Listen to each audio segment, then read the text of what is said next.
नमस्कार। मैं डॉक्टर हेम श्रीवास्तव। बहुत दुखद घटना है कि उत्तराखंड के चमोली में एक हाइड्रो पावर प्रोजेक्ट के निर्माण के दौरान एक बहुत बड़ा हादसा हो गया, जिसके अंतर्गत कहा जाता है, अंदाज़ा है कि पहाड़ों से निकली हुई झील वो बिल्कुल उसने बाढ़ का स्वरूप और बहुत चौड़ी जलधारा, तेज धारा का रूप ले लिया और इस कारण वो ज़मीन पर आ गिरी और इसके बाद उसने काफ़ी बड़े इलाके को बाढ़ की तरह चपेट में ले लिया, जिससे कि बड़ी व्यापक हानि हुई है। तो इसके पीछे बहुत सारी वजहें तो हैं ही। ग्लेशियर झीलें तैयार रहती हैं जिनके बारे में बहुत बार जानकारी नहीं हो पाती है, इस कारण भी ऐसी दुर्घटनाएं घटती रहती हैं। लेकिन जो बड़े बड़े प्रोजेक्ट्स होते हैं, अक्सर उनमें सड़क निर्माण, सुरंग निर्माण इत्यादि भी होते हैं। इसके के कारण खुदाई चलती रहती है और कई बार ज़मीन में छेद करने के लिए विस्फोट भी करने पड़ते हैं। वैसी स्थिति में हम ये समझें कि वो जो ज़मीन है वो विस्फोट को झेल सकती है या नहीं झेल सकती है, या ज़मीन का स्वभाव भी बदल सकता है।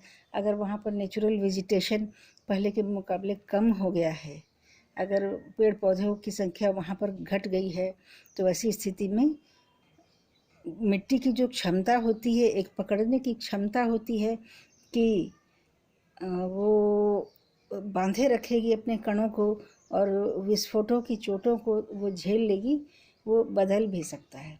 कभी कभी जब पेड़ पौधों की जड़ें बड़े प्राकृतिक स्वरूप में रहती हैं, तो छोटी मोटी चोटों को, सड़क निर्माण आदि को मिट्टी झेल लिया करती है या धरातल जो है झेल लेता है। लेकिन बहुत बार ऐसा भी हो सकता है कि सारे आकलन को फेल करते हुए प्रकृति उसका बड़ा खामियाजा भुगतने को मजबूर कर दे।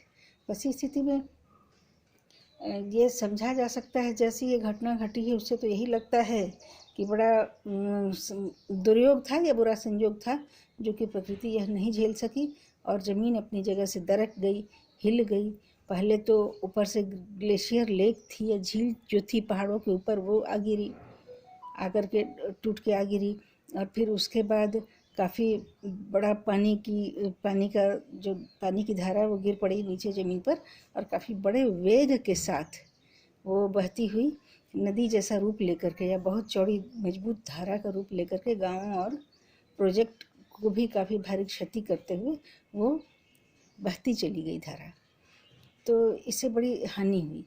हानि का तब और ज़्यादा हो जाती है अगर ये बहने वाली धारा अगर गाद को खुद में शामिल कर ले, या फिर कचरा या ठोस पदार्थ जो इर्द गिर्द हो सकते हैं, चट्टानें हो सकती हैं या गंदगी हो सकती है या जंगलों से गुजरते समय झाड़ झंखाड़ आदि हो सकते हैं। अगर तेज बहते हुए पानी में ये सब अगर मिल जाए तो पानी की मारक क्षमता और ज़्यादा हो सकती है और ज़्यादा हो जाती है। उसमें पहले ही पोटेंशियल एनर्जी रहती है जो कि काइनेटिक एनर्जी में बदल जाती है। उसमें स्थायित्व ऊर्जा रहती है जो कि गतिज ऊर्जा में बदल जाती है। इससे पानी की गति बहुत बढ़ जाती है और उसकी मारने की क्षमता बहुत बढ़ जाती है, चोट करने, प्रहार करने की क्षमता बढ़ी रहती है। और इसके अलावा क्या होता है कि जैसे ही ऐसी जलधारा धरती पर आती है तो वो जो गतिज ऊर्जा थी वो हॉराइजॉन्टली काम करने लगती है, हॉराइजॉन्टली स्पीड ले लेती है। तो एक ये बड़ा विभत्स रूप ले लेती है। और ये फिर अगर गाद मिल जाए, इसमें चट्टानें मिल जाए, इसमें झाड़ झंखाड़, लकड़ी, कचरा इत्यादि मिल जाए, तो सोचिए कि इस प्रकार का पानी कितनी चोट करेगा और कैसी मारक बाढ़ को ले आएगा। तो ऐसा प्रतीत होता है कि इस बार की घटना में ऐसा ही कुछ हुआ है, ऐसा ही हुआ है। इसके अलावा हम मान सकते हैं कि जब विस्फोट किए जाते हैं या सड़कें बनाई जाती हैं या फिर कुछ प्रोजेक्ट होता है तो कुछ ना कुछ तो गति रहती है ना कुछ तो उसमें हम मिट्टी को काटने की आवश्यकता पड़ती है, चट्टानों को हटाने की आवश्यकता पड़ती है। वैसी स्थिति में कुछ वाइब्रेशन या तरंगें बनती। तो ये जो तरंगें होती हैं ये इस मिट्टी या धरातल के आर पार होती हैं, के उससे बढ़ कर के जाती हैं। ये तरंगें फिर निर्धारित करती हैं कि वो कितना मार करेंगी। ये इस बात पर निर्भर करता है, तरंगों की शक्ति पर भी निर्भर करता है और मिट्टी के स्वभाव पर भी निर्भर करता है।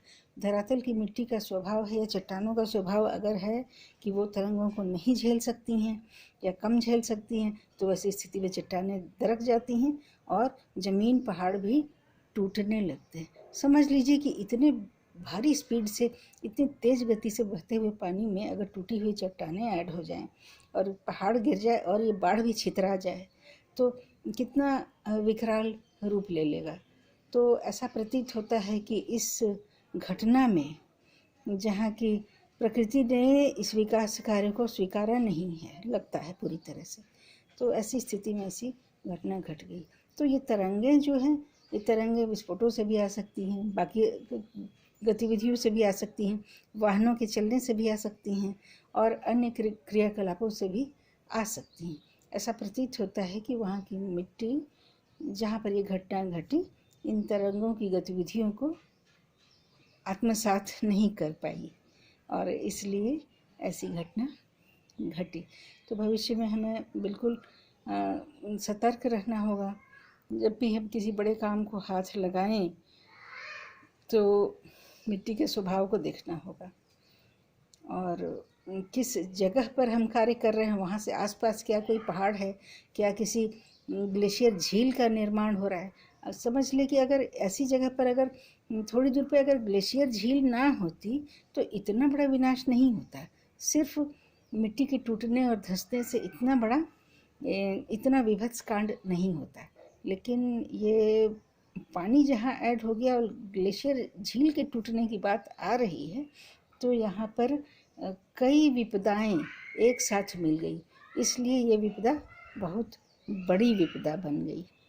तो इसी को हम समझेंगे, बनाएंगे। अगले वीडियो में हम आपसे चर्चा करेंगे कि क्या ऐसा कुछ हुआ या भविष्य में क्या हो सकता है या कोई और एस्पेक्ट था। मैं डॉक्टर हेम श्रीवास्तव आपसे अगली वीडियो में फिर से मिलती हूँ।